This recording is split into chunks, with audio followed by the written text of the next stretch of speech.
মহা সমারোহে পালিত হলো বিদ্রোহী কবি কাজী নজরুল ইসলামের জন্ম উৎসব।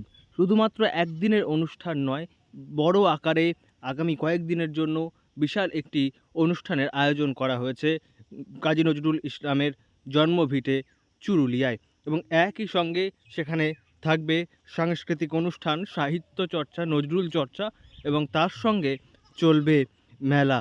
এবং ৪৪তম বর্ষে এই মেলা পদার্পণ করলো।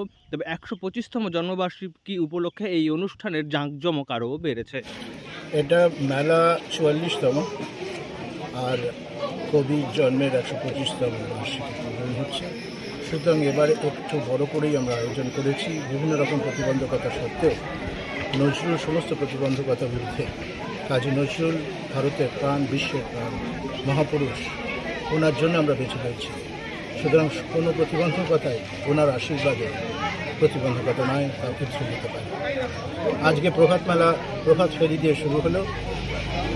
চুরুলিয়ার গ্রাম কবির স্পর্শে, এই মহাত্মার স্পর্শে ধন্য হয়েছিল সেই চুরুলিয়া গ্রাম। ১২৫তম জন্মবার্ষিকী উপলক্ষে যে জাঁকজমক সহ অনুষ্ঠানের আয়োজন করা হয়েছে, তাছাড়াও রয়েছে নজরুল প্রেমীদের জন্য একটি বড় সুখবর। কারণ নজরুল প্রেমীদের জন্য বড় উদ্যোগ নিতে চলেছে পূর্ব রেল।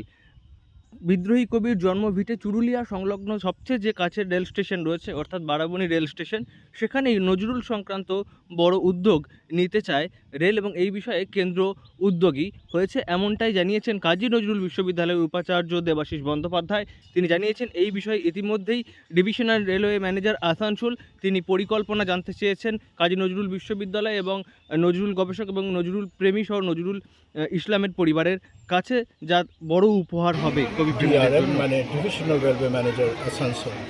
এবং উনি কথা দিয়েছেন যে সামনে আমাদের যে স্টেশনটি আছে বারাবণী স্টেশন, সেই বারাবণী স্টেশনে রেলওয়ে দপ্তর থেকে, সেন্ট্রাল কেন্দ্রীয় সরকারের তরফ থেকে কাজী নজরুলের নামে বিশেষ কিছু একটা করবেন ওনারা। প্ল্যানটা আমাদের কাছে চেয়েছে। আমাদের এই অনুষ্ঠান হয়ে গেলে আমরা প্ল্যানটা ইস্টার্ন রেলওয়েকে দেবো এবং ইস্টার্ন রেল সেটা। উল্লেখ্য, বিদ্রোহী কবির ১২৫তম জন্মবার্ষিকীতে একটি বিশাল অনুষ্ঠানের আয়োজন করা হয়েছে তার জন্মভিটেতে। পাশাপাশি জেলা প্রশাসনের তরফ থেকেও অনুষ্ঠানের আয়োজন করা হয়েছে। কবির জন্মদিনে তাকে সশ্রদ্ধ প্রণাম জানানো হয়েছে, এবং একই সঙ্গে যেভাবে অনুষ্ঠানের আয়োজন করা হয়েছে তা দেখে খুশি নজরুল প্রেমীরা। আসানসোল থেকে নয়ন ঘোষের রিপোর্ট, লোকাল 18 বাংলা।